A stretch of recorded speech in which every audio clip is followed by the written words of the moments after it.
name is Wendy Kim, and I'm an author, speaker, and diversity and inclusion educator, and really excited today to have our February meetup.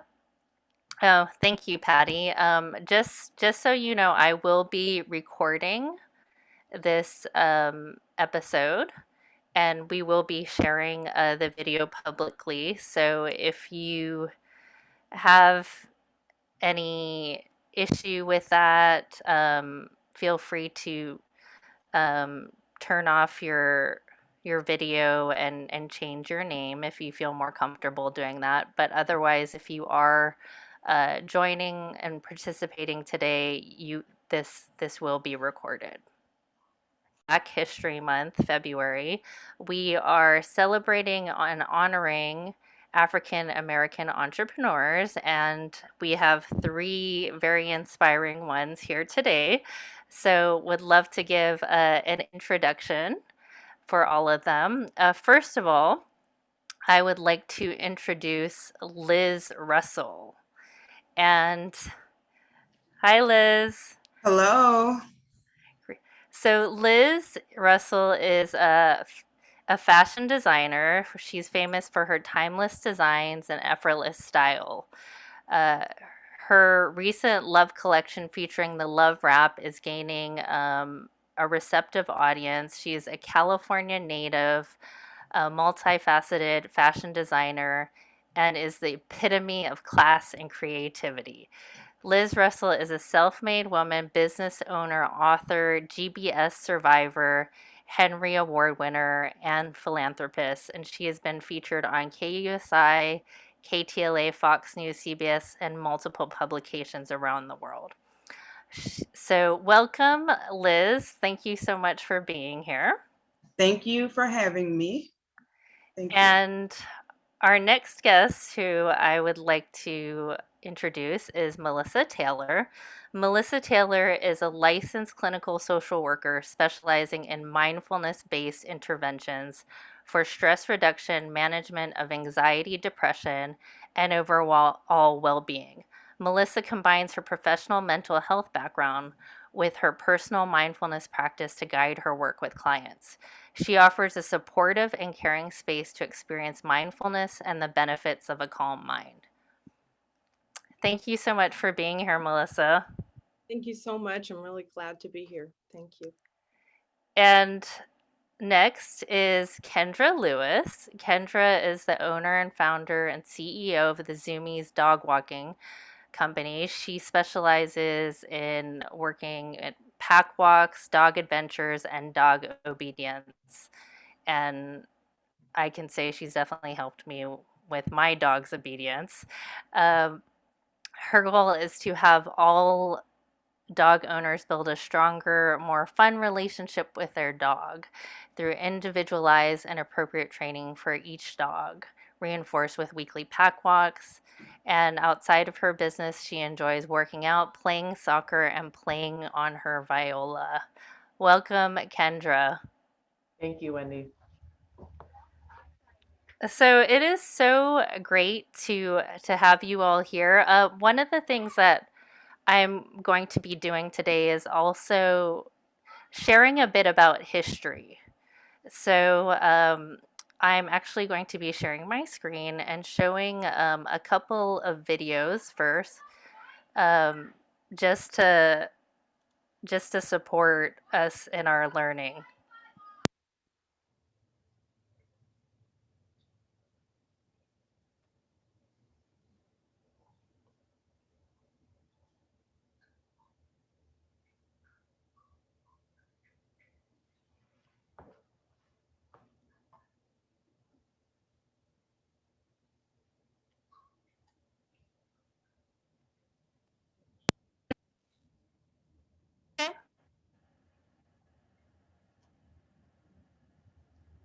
For some reason I can't. Oh my goodness.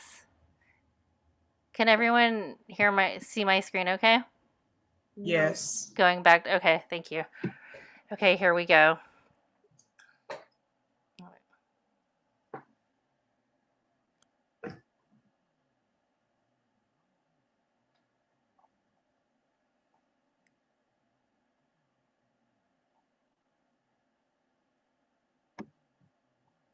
Are we supposed to hear anything or? Can you not hear? No. No, I think you have Okay. to share the sound on Zoom as well. So somewhere when you're sharing screen on the banner, it'll say Okay. share sound. Thank you for that. You're welcome. Okay.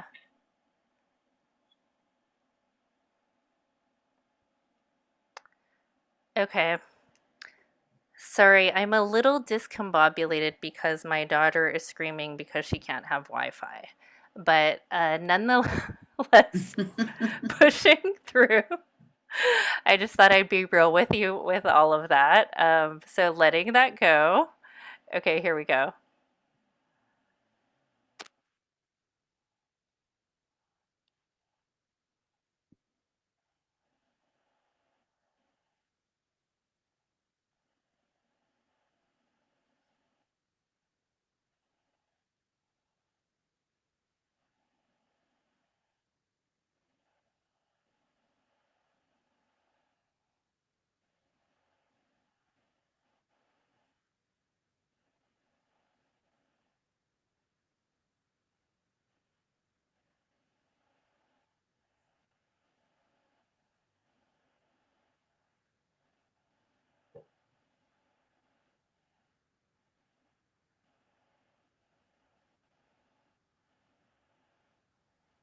Wendy, we actually can't hear the audio. You still can't hear the audio? Mm-mm. I can hear it. Yeah. I hear it. Sorry, maybe some of us then. Thanks. Okay. Let me put on the closed captions Oh, that's a here. good idea. Okay.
And I'm going to show another quick video talking a bit about history.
Wow.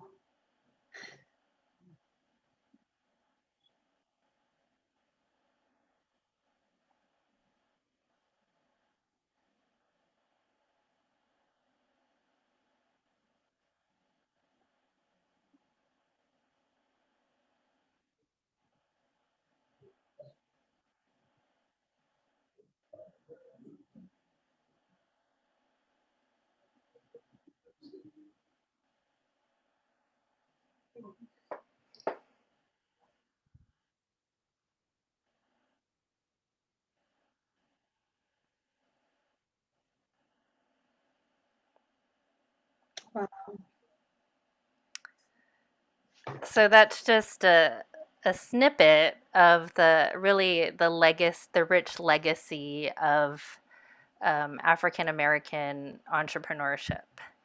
And I will refer back to that video as we have this conversation. But first, I do want to just give you all the opportunity to share a bit about uh, your background and your business. Anyone?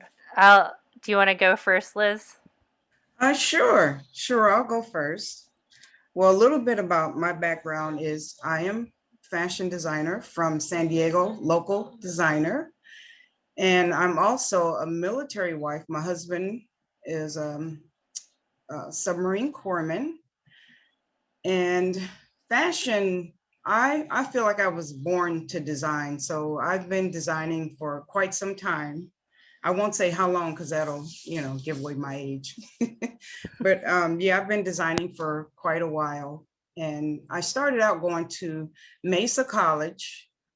And then from there, I wanted to go and get to start merchandising. So I went to Brooks College and everything was going really well. And I took ill with, and then everything changed.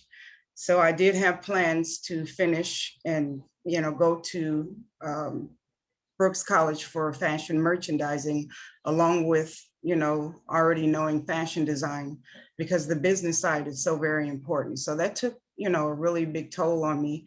And then, I got married and I didn't lose sight of being a fashion designer. I decided to raise my two children and put my career on the back burner for quite some time until we relocated back to San Diego. And then, everything kind of started from there.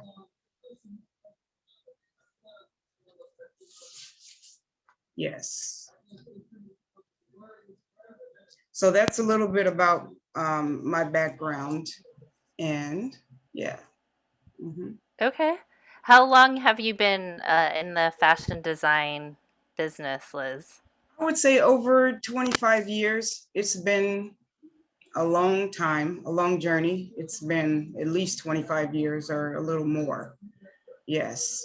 So I started designing, I would say about, shortly after I had my illness, and I was, it was really kind of devastating.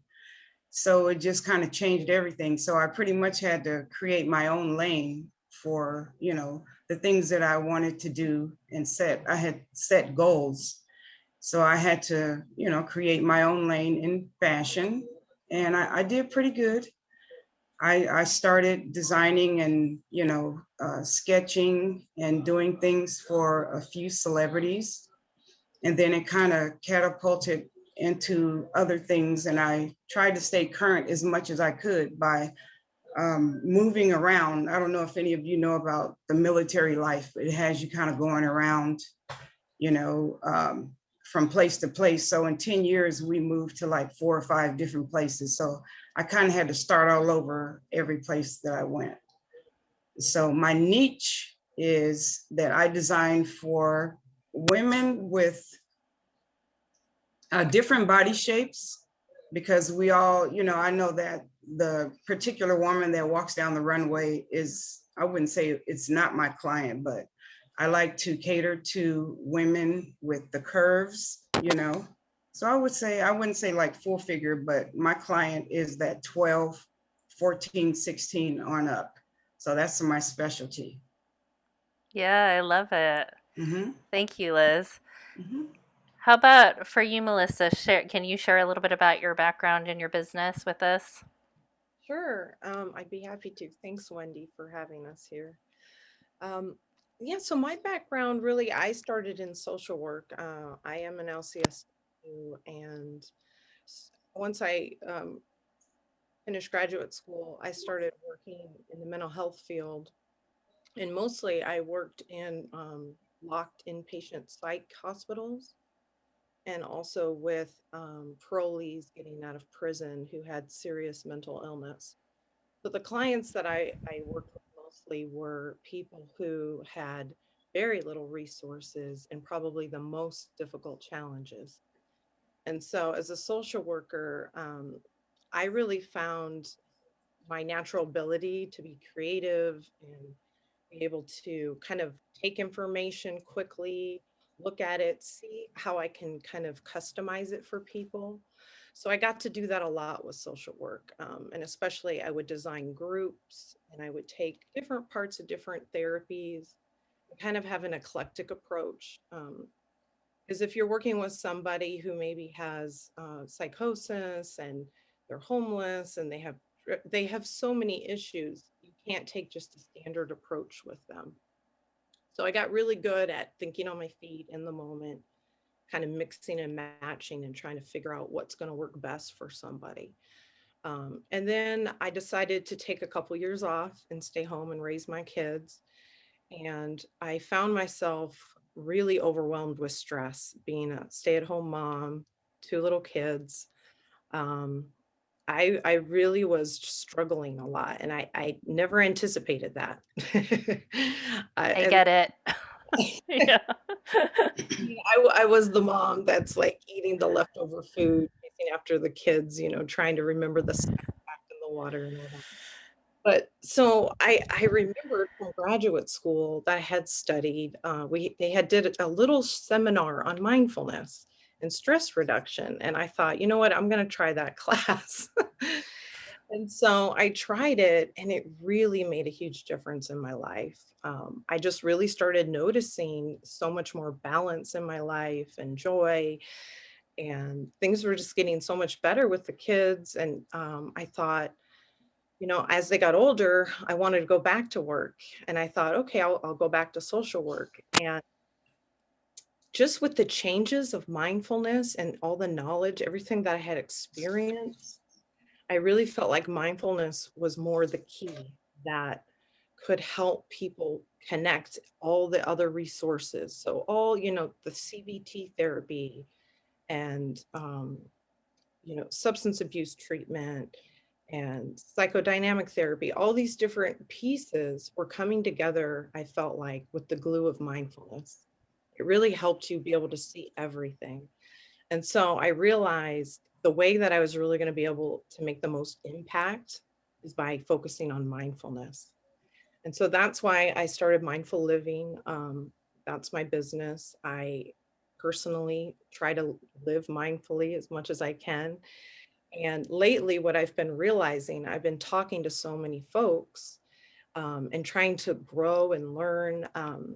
I've started my business about 6 months ago. So I am just starting out. And so I'm in the process of really talking to people, getting to know their needs, getting to know what they want. And I'm able to really tap into my creativity. And so right now I'm building a new program that I'm going to be offering. And um, I feel really good about it. I feel Yeah. Yeah. what I want to be doing.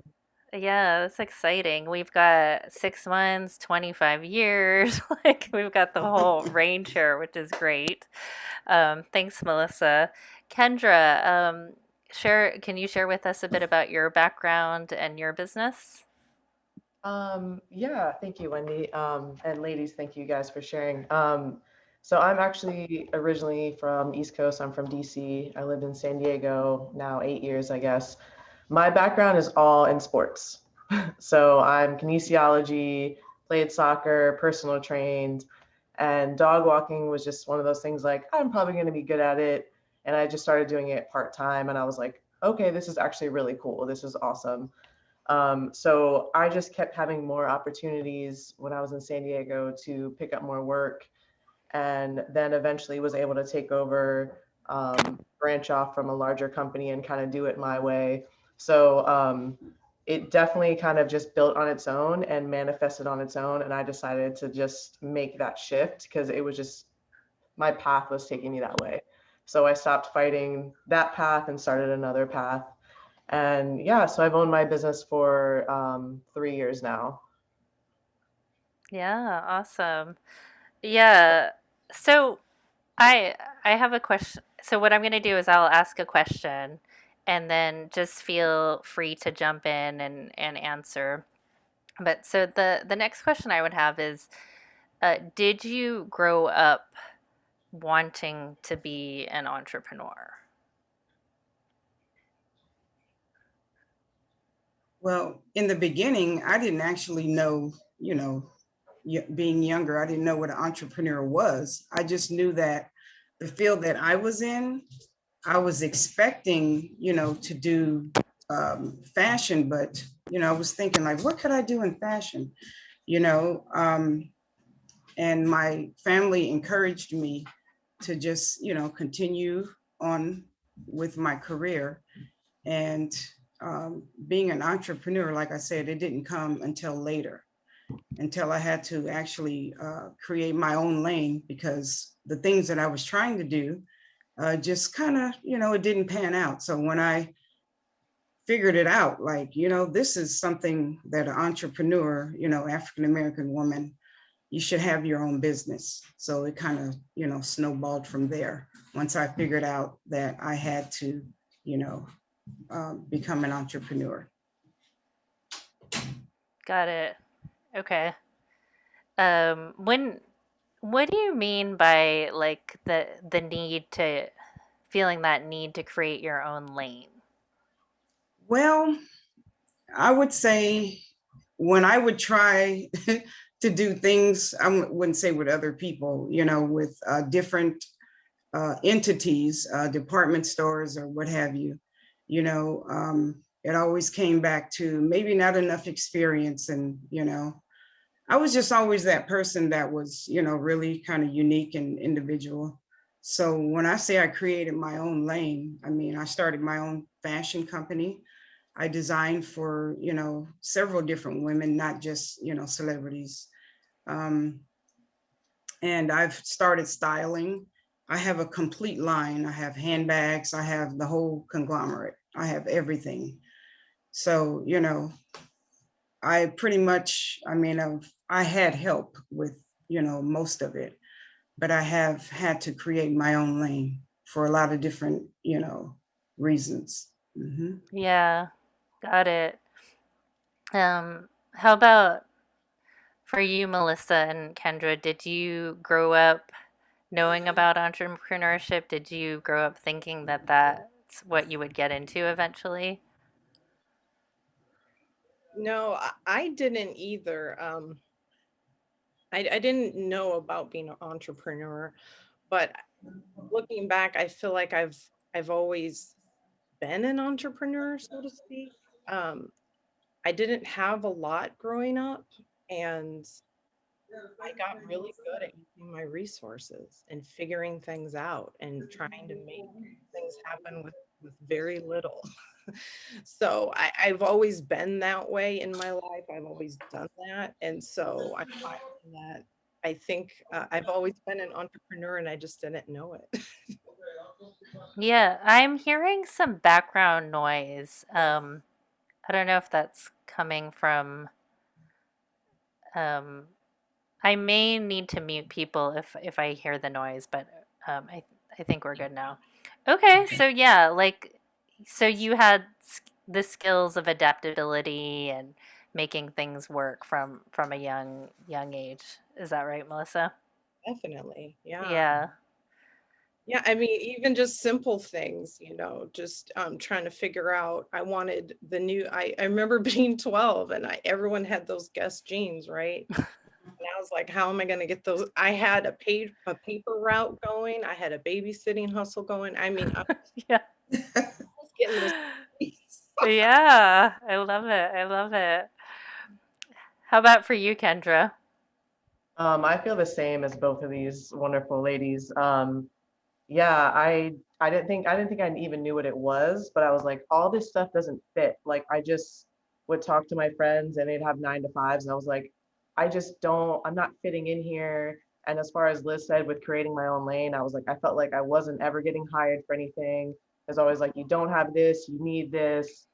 And Mhm. all the skills I had, like from serving to retail to everything else, that all this multitasking like was never looked on very highly. But I was like, I feel like I can do everything. Like put me somewhere, I can do it. You know what I mean? Mhm. So I was just like, I'm just gonna do it myself because no one's giving me a chance. Yeah. So, being surrounded by more people that own their own business, they were like, oh yeah, just do it on your own. And it's like, then it all started clicking. And like Melissa said as well, everything I've been doing for so long, just hustling, like, I want this, I'm gonna work this job, I'm gonna work 2, 3 jobs over here, I'm gonna get this, I'm gonna start this. And it felt so natural when I was my own boss that I already had all these systems in place because that's what I was supposed to be doing, not what someone else wanted me to do. Yeah, I love it. I love it.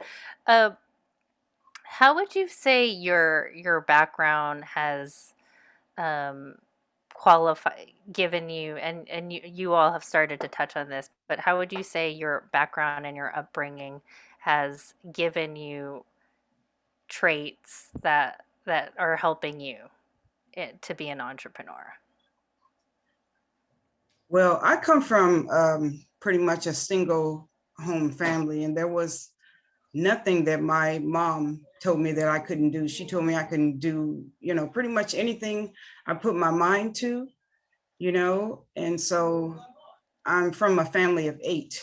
There was a lot of us. So um, I always had, you know, my sisters and brothers always, encouraged me to continue doing, what they saw at an early age that I had the skills and the abilities to become a fashion designer. And they did everything in their power to encourage and inspire me, which was amazing. I had a really good, and I still have a very, very good, support system. And that's very important. Yeah. Mhm.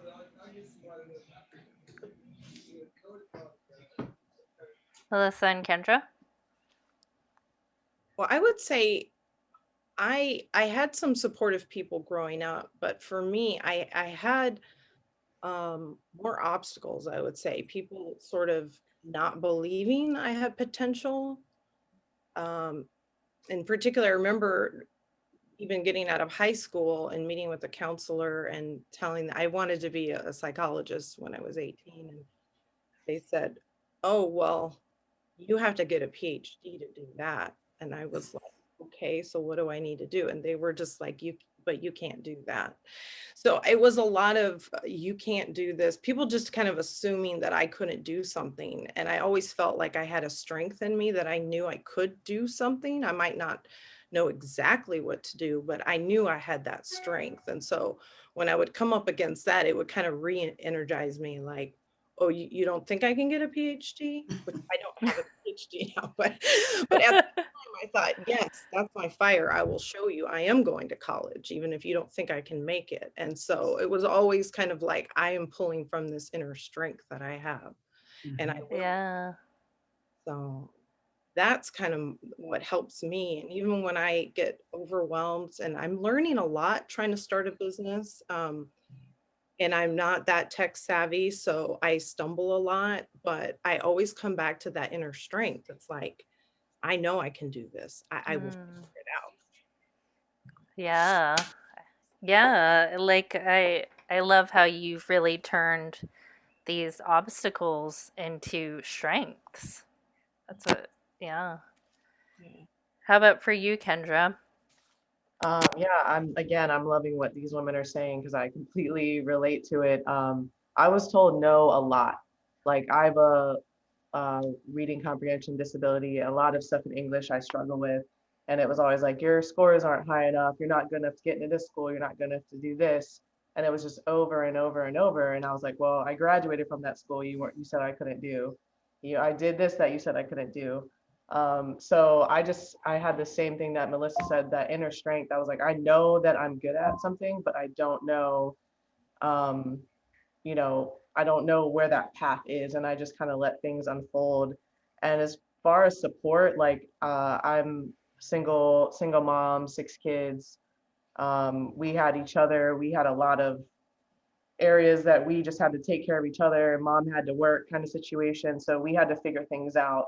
So we're all very independent in that way. And I'm super fortunate to have my family and grow up where I did see so many, especially Black women in power, doing great things. And so, I would go talk to them and be like, they're like, oh no, you got this, girl, whatever, keep going. So I feel super fortunate to have that. And then also to have that internal drive to be like, I can still do it. I don't know what it is, but that fire is still burning. I got to keep going. So. Mhm. Yeah. Yeah, I love what you're saying about, and all of you said, having that support, having that community of support, having those people in your life who also were persevering and making things happen, no matter what the situation. Um, well, and I did want to go a little bit deeper with that. So I think I was talking to Liz, actually to all of you. I think I mentioned to you that I watched that documentary, which we saw clips of, which was Boss, the Black American Business Experience. And I didn't, of course, I know about entrepreneurs, current entrepreneurs, um, but I didn't know about the extensive history of African American entrepreneurs, like with Tulsa and even Madam C.J. Walker being the first woman of any race to be a self-made millionaire. I Mhm. didn't learn that until fairly recently. And so I was curious, like I know Kendra, you had mentioned living in DC, and did did you know about the history of African American entrepreneurship growing up, or was this something that was also more new to you? Um, I think we touched on it, like meeting other people living on the West Coast. I realized how much I was exposed to and how much other people weren't. In that sense, there's a lot of Black history that's celebrated in DC, so we do get exposed to it a lot. I would say in high school, not so much. You had your Black History Month and you kind of kept it moving. When I went to college, that was almost my minor because I was like, I just feel like we're leaving some things out here. Like, there's some stuff you're not telling us. Like, I feel like there's more going on.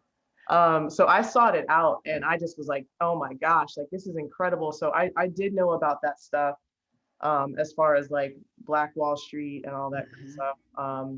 And really working to keep the money in the community. And I was like, oh, we need to do this now. Like, why are we not doing this? So that's always been my thing, to like, how do I facilitate this and spread this to people that don't know? So I think that's great that you shared that. I love that you shared that video, and I think more people need to see it. So thank you for that, Wendy. How about for you, Melissa and Liz? Well, I grew up in a predominantly white town, and there really was no exposure to Black history or anything like that. So I learned more about that as I grew up as an adult. I was really isolated. Um, so yeah. But now now I think information is being shared a lot more. Yes. It's easier to get access to those things. Where I was growing up, and it's just a little small town, we didn't have that. So Right. yeah. Yeah. And the same for me. I'm, pretty well aware of a lot of, African Americans, the things that they have, contributed to our society and that they actually do not get credit for. I've researched a lot of fashion designers, and it's really amazing to know that actually a Black woman designed Kennedy's dress, her wedding gown, but she didn't get credit for it. Mhm. So, you know, there's a lot of things that are untold that we don't know about, and that it's all coming out now. You know, a lot of different things that, you know, African Americans have, you know, made humongous contributions to. So, absolutely. Yeah. Mm-hmm. Thank you for sharing that. Mhm. Uh, what what are some, like, I know Melissa, you talked about the example of this, I guess, counselor or someone saying like, yeah, you need a PhD, like, and implying, yeah, you're not going to get a PhD. And as have there been certain challenges you've faced, whether as a woman or as an African American woman, and as an entrepreneur, and how have you overcome those challenges? I think for me, most of my challenges really have been just the lack of information and resources. Mm-hmm. Mhm. I mean, that's been my biggest challenge, but I also see that really as my strength because Mm-hmm. I can be in a situation with people where things start falling apart or everyone around me will start to panic and I just start thinking for solutions like there is a solution, we just don't know it yet, we've got to figure Mhm. it out and let's figure out what we have and how we can make it work. So it really put me into a mindset of like, I know there's a way. You're not, you might, there might be an obstacle or, not enough resources or information, but I can figure it out. I'll go find it myself. Mhm. Mm-hmm. If you're not going to help me with this, or like, if it's not here for me already, I'll go fix it. I'll go find it. I'll build it. So that's kind of my attitude that I've just had my life. And so it really, to me, is, I guess it was an obstacle that I turned into a strength. Yeah. Uh, yeah, and that's exactly what an entrepreneur does, right? Like, it's Exactly. not having your path paved for you, it's as you deal with Mhm. yourself and coming up with a solution. Yeah. Um, Yeah. did you want to add anything to that, Liz or Kendra? Yeah, sure. You know, take me for instance, moving around to different places, you know, not knowing anyone uh, back in the day when, you know, we were doing all that traveling. And I'm thinking, how am I going to make myself current? How am I going to reinvent myself? How are people going to know who I am? It was kind of intimidating and it was a little bit discouraging, you know, but I kind of made up my mind that every city that we would go to, I would be my own publicist and I would call the newspaper, let them know there's a fashion designer in town. And my husband was a submarine corpsman, so they wanted to do a story on me in every city that I went to. So I was really proud of that. I just kind of, you know, made my own lane, paved my own way with that, you know. So you know, there's different things that we can do. And it is a little intimidating because there is no one, you know, at the time showing you exactly what to do. You just kind of have to, you know, create your own lane. And it was pretty successful with that part. Hmm. Got that. Yeah. Did you want to add anything to that, Kendra?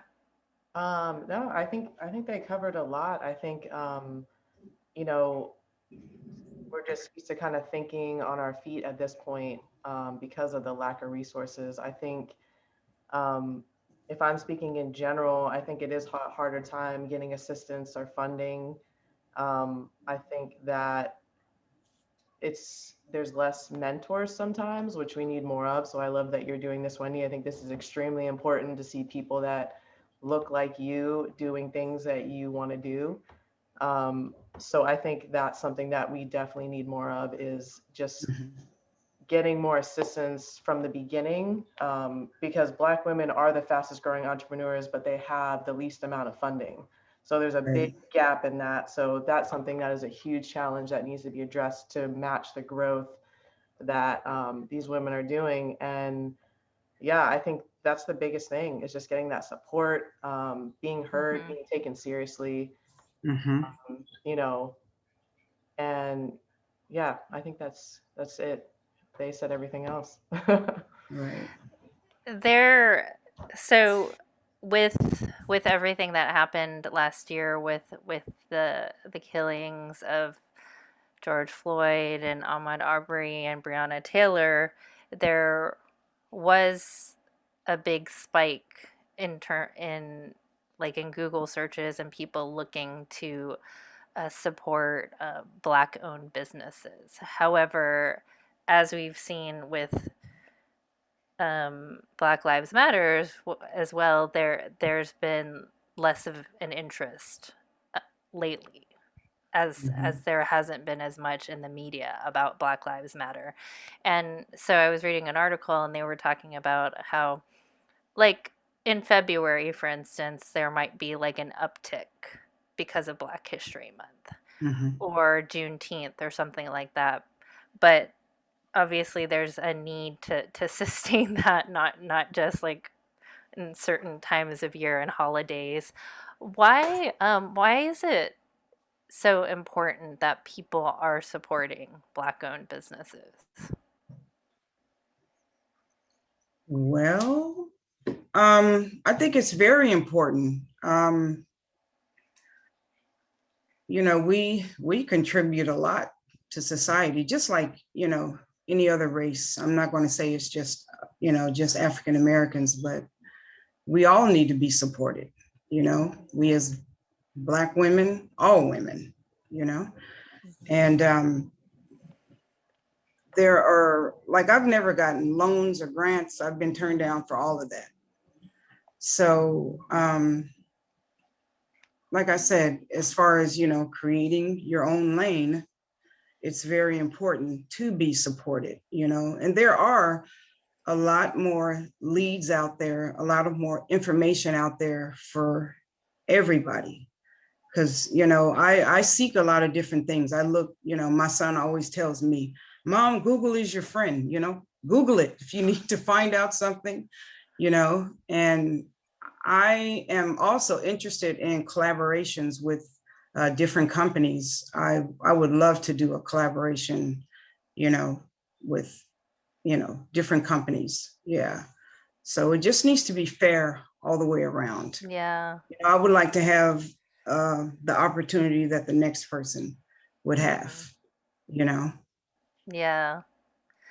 Yeah. And that makes sense. Like if you're not getting the same resources or funding or loans, um, yeah, that these are the basic things that businesses need, right, in Right. order to do well. So yeah, again, emphasizing the importance of supporting um, Black-owned businesses, Hmm. women-owned businesses. Yeah. Right. What do you think, Melissa and Kendra? I mean, I think it's very important to support Black-owned business and women entrepreneurs for sure. I think that, again, kind of what we're speaking about, we all have such different backgrounds and experiences, which, Hmm. we have a different perspective and we have, ideas and creativity that maybe you might not get from a different Hmm. background. And Yeah. so I think it's important to support Black women because we have so much to offer. And I think, again, it's that perception of, well, maybe, you might look at a Black woman business and you might think, well, what do they have to offer? Is that worth my time? Is that worth my money? And they Hmm. might just discount it. But really, we have so much to offer. Um, our different perspectives are the challenges that we've had and had to overcome. It builds characteristics in a person that you don't get otherwise. You know, you just don't get that viewpoint. So I definitely think supporting Black women businesses is necessary. Yeah. Yeah, I agree with everything you're saying. I think I look at it, the support means for me that I am helping to create generational wealth. So if you look at that first video that was it the first or the second video that we watched about Black Wall Street, right?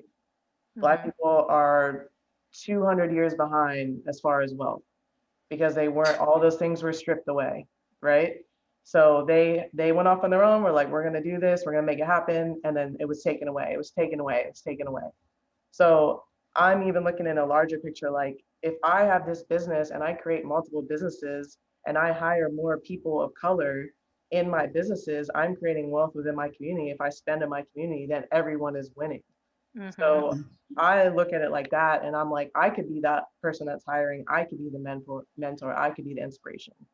So that's kind of how I see it. Like, you know, when I go, if I choose to have kids or not, I would love to pass this down to a Black woman and any other business that I build, because that's how, you know, we start to catch up to where we can have generational wealth to pass these businesses down, and they're not getting bought out by larger companies, and that money is just gone. So I think, of course, everything they said is amazing, and on a larger scale, I think that's how we solve some of these problems in our own community is building that way. Yeah, thank you for sharing that, Kendra. That in what I've been learning, really, when you do invest in people who are marginalized, they can really bring up their communities, and it's not just about like putting more money in Jeff Bezos' pocket, right? Like it's about literally lifting up and families and communities, and it's about empowerment, like what they were saying about Madam C.J. Walker, because there is, I find, like a strong emphasis on policy and politics to support diverse communities, which I think is important. And until there's economic empowerment, um, like really many of these problems are not going to be resolved. So I do really love what you shared. Thank you for that, Kendra. Well, I did want to open it up. We have a lot of amazing people who've also joined our call, and if you're able to um, either show your video, that would be wonderful. You know, we love to see your beautiful faces if you're able to. And if you would like to, I do want to open it up to Q&A. So either if you can unmute yourself and you can ask a question, or if you prefer, you can put the question in the chat, and then I can read it to our panelists. So if anyone is interested in asking a question, either put it in the chat or raise your virtual hand, please.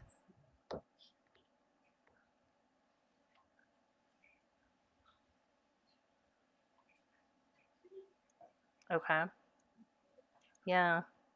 Got some good resources being shared here in the chat. Okay, Gigi. Patty, can you unmute her? Okay, thank you. Oh. Uh-oh, she's muted. I think she unmuted and then you muted. Okay, There we go. Is that better? Yes. My question is for Melissa. Melissa, one of the things that you said was that you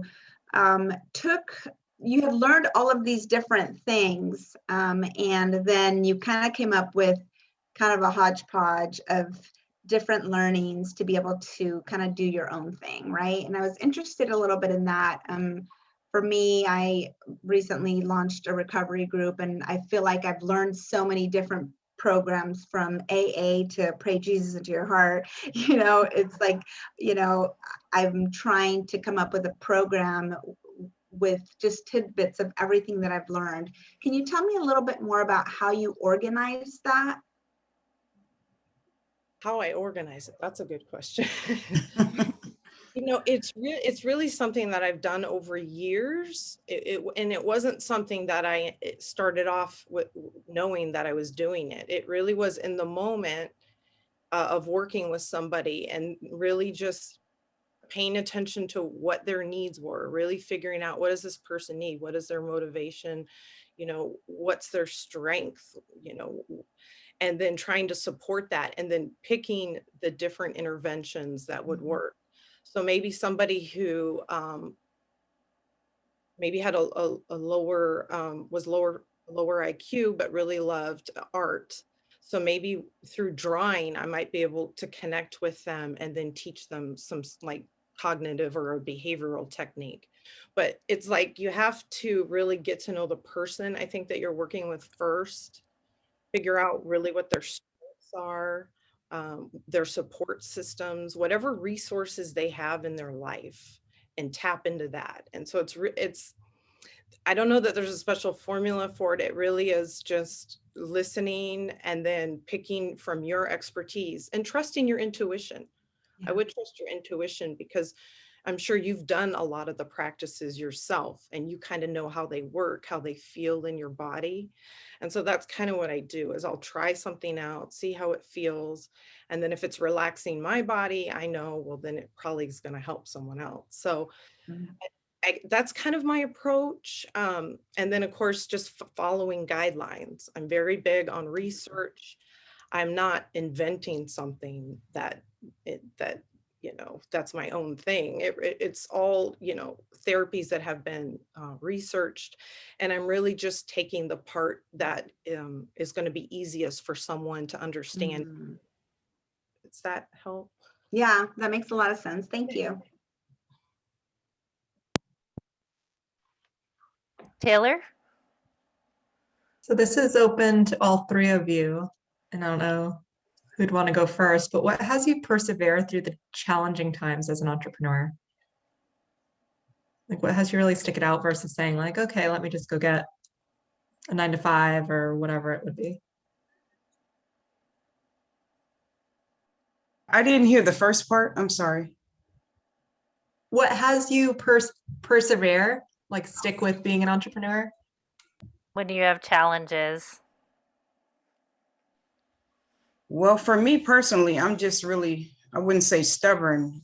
Everything that I have tried to do, I've pretty much been successful at it. And it's just a drive that I have within me that, I just keep going. I keep going. I will be designing forever.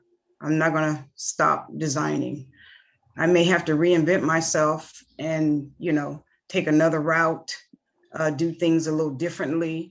But I am so passionate about fashion that I'm going to always be a fashion designer. It's in my blood, and I have no idea of.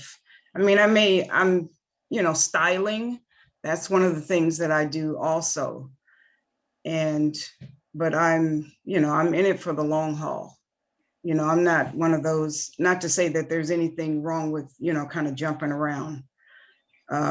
Changing your careers and stuff, that's okay. But I just have a drive in me that, it's a passion. It's something that I can't really describe it, but I always want to design. It's just in me. So I hope that helps.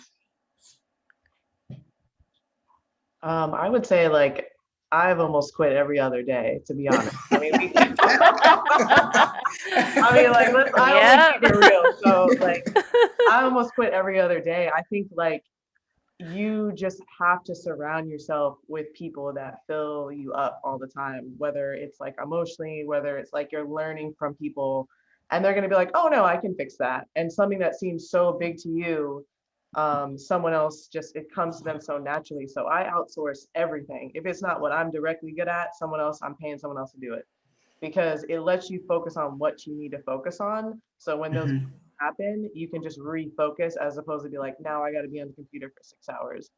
So I think the community you surround yourself with is key, like always making sure that, someone is financially more savvy than you, someone is better at organizing, someone's better at this, and then just annoying them with questions all the time. And then they're going to just say one thing to you and you're going to get out of your head and you're going to be like, oh, okay, that's not that bad.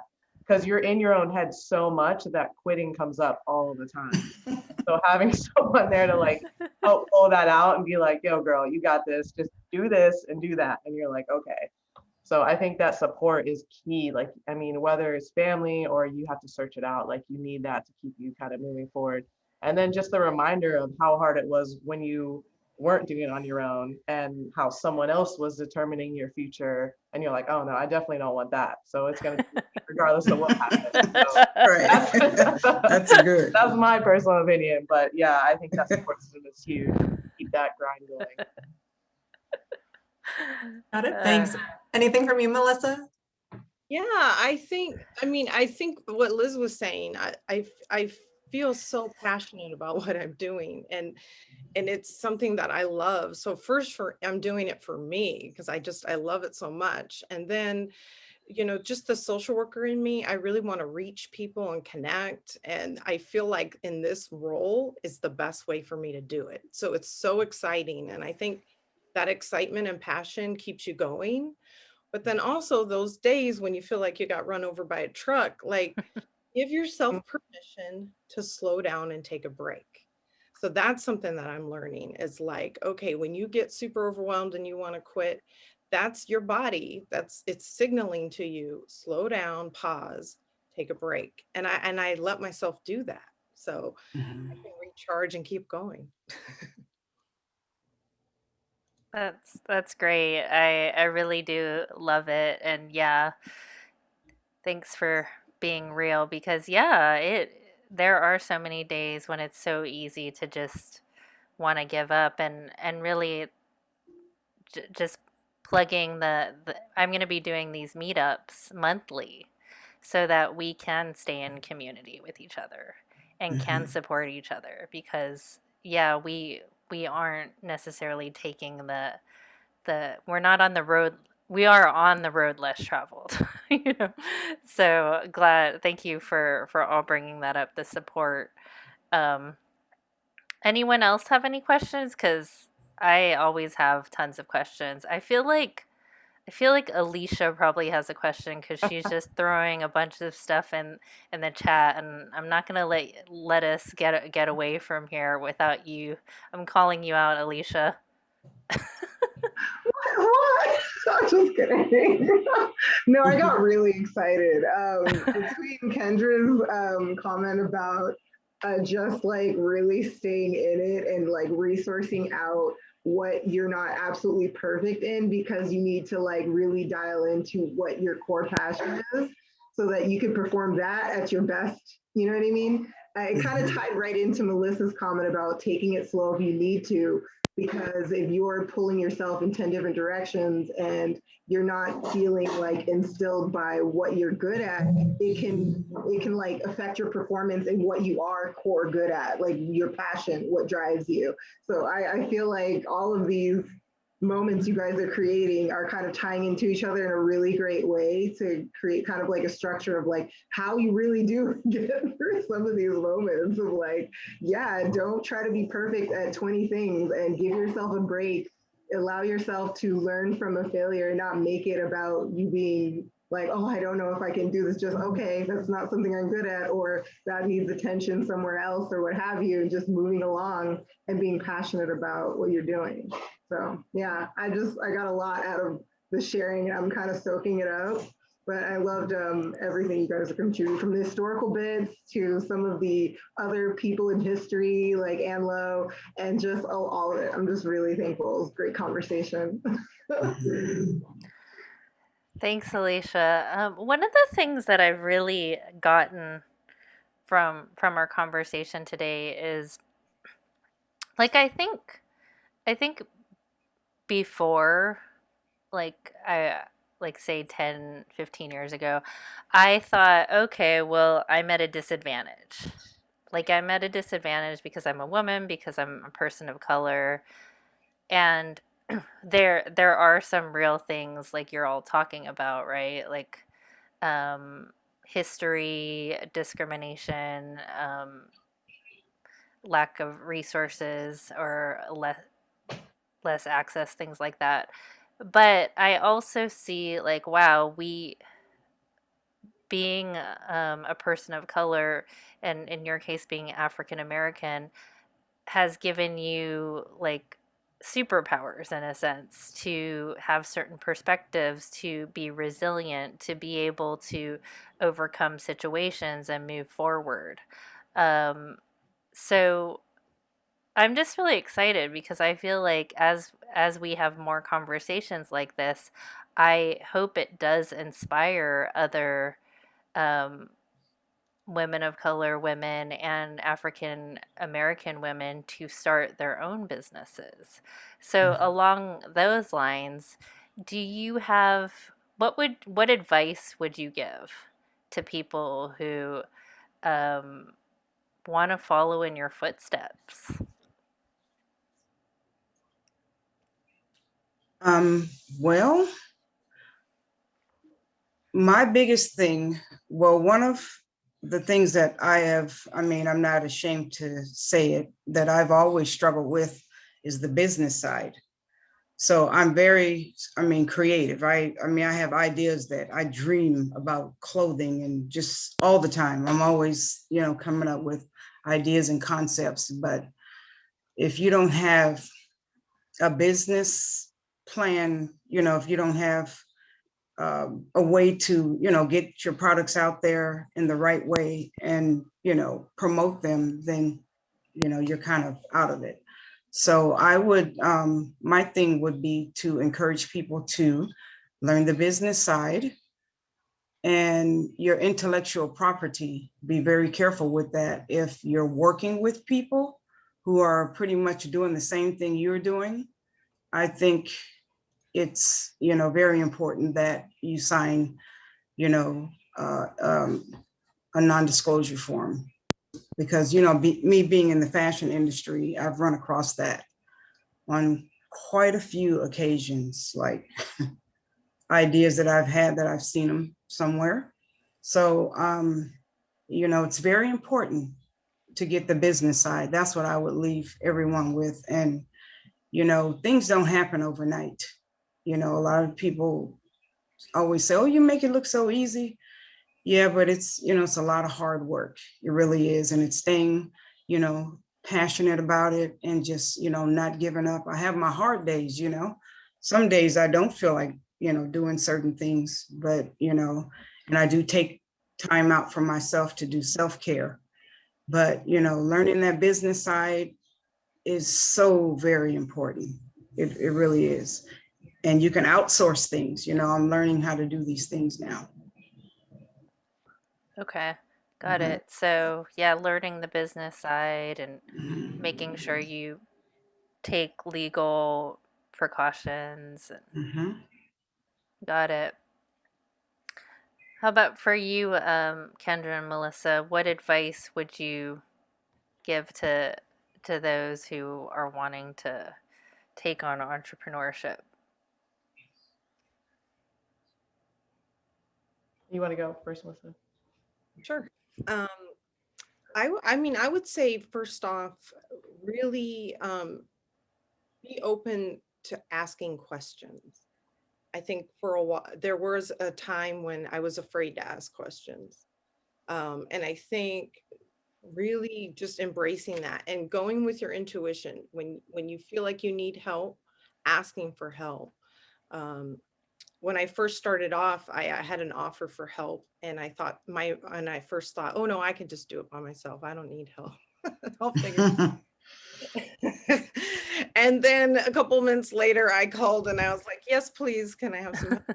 So I think asking questions, finding out information and resources that you might not know. Don't be afraid to ask somebody, and even strangers, believe it or not. I have found information and help from strangers. Just talking, starting a conversation with somebody on the elevator, you can connect people and get information. And once you have those connections and the information, that's a big part of it, is what you need, just to know where you're going and what to do. So ask lots of questions. Don't be afraid of making mistakes. Don't be afraid of having to get it just right. A wise person told me something, if you do something, get it out there, get something good out there. It doesn't have to be perfect. Right. It's better to be out there good than in your head perfect. And I'm really trying to think about those things. Yeah. Love it. Kendra? Yeah, those were great. I think I'll add setting boundaries is key, especially when you're working with clients. Having those boundaries up front and having your hard yeses and nos is key. Um, and sticking by those, because if you don't, you will lose time and you will lose money in the long run. So what I mean by that, like my regulations with my clients, they're not allowed to contact me at this certain time. You're not allowed to do this, just because I need my own time as well. Um, so those kind of things, like your regulations, stick to them. One, you're going to get a better client who's going to spend more money, who's going to be easier than you try to meet the needs of one client who's going to take up your whole time, and you're missing out on the other 20 clients you could have that are going to be like, cool, this is great, and they're going to sign and they're going to be fine. So boundary setting was huge. I did not do a good job of that at first. So now I'm like, nope, this is it, this is it, this is it. Knowing what your time is worth is key, and also sticking with that, like presenting that up front. No, this is it, this isn't for you, no problem, no hard feelings. All that stuff is super important. Having a support system, whether like meditation, working out, therapy, because girl, all that stuff is going to come up. Like all that stuff is going to come up, and you're going to see every part of yourself, good, bad, and ugly. So you need to have, some resources and tools when those parts start coming up for you that you need to address, because they will come up. So I think those are the two biggest things I learned, because this is my second business and I want to do it the right way this time. Is like I got a coach right away, I got a therapist right away, and I set some boundaries and I made some contracts, and I was like, let's go. So that was the most helpful for me, so I could be more organized and have other people help me, because I was organized so they could follow what I was doing. So it was easier to outsource as well that way. Got it. Yeah, I think that's great. Yeah, I I would say in my entrepreneurial journey, getting support, getting help is the key. You cannot do it by yourself. And thankfully there are places like this where we can be in community and support each other. Um there's been a lot of great resources shared in the chat too, about articles about women-led businesses and funding, places to find funding. So thank you to everyone who's put something in the chat. I will be sharing everybody's business information, including their social media, their websites. Um, yeah, this I and I will be doing these meetups regularly. So if you want to be a part of these meetups, you can also sign up on my website, which I'll also include in the email that I send out to everybody. But yeah, thank you, Liz, Melissa, and Kendra, so much. I learned a ton. I was very inspired by all of you and your stories. Thank you for sharing your wisdom. And yeah, let's definitely support Liz, Kendra, and Melissa's businesses, and just, yeah, empower communities. So is there anything, any final words or anything you'd want to share before we, oh, Alicia, okay, fine, I'll let you ask. I had one question. I Okay, forgot. It go. came to me. I'm so sorry. I was Go going ahead. to ask like how what was like the most successful, the best way you found to connect with your like target audience or your client bases? Like how did you find them? Oh, these are the people that I want to work with. You know what I mean? That was something I was curious about. I can address that first. You know, so I'm kind of still in that process in a way, because I'm it's only been 6 months that, you know, I've been started the business, but I'm really finding, again, really trusting yourself and your intuition and what you're feeling drawn towards. Um, I notice that sometimes I'll second guess myself and I'll think, oh, well, this is the answer. It should be this. So that's what I should do. But then if I really just sit and I listen to myself and I'm drawn to a certain population. And so I need to trust, like you need to trust that, even if it feels like you're not quite sure how to reach them, just have trust in that because that I think is going to put you in the right direction. And then once you figure that out, what I've been trying to do is start connecting with organizations that Mhm.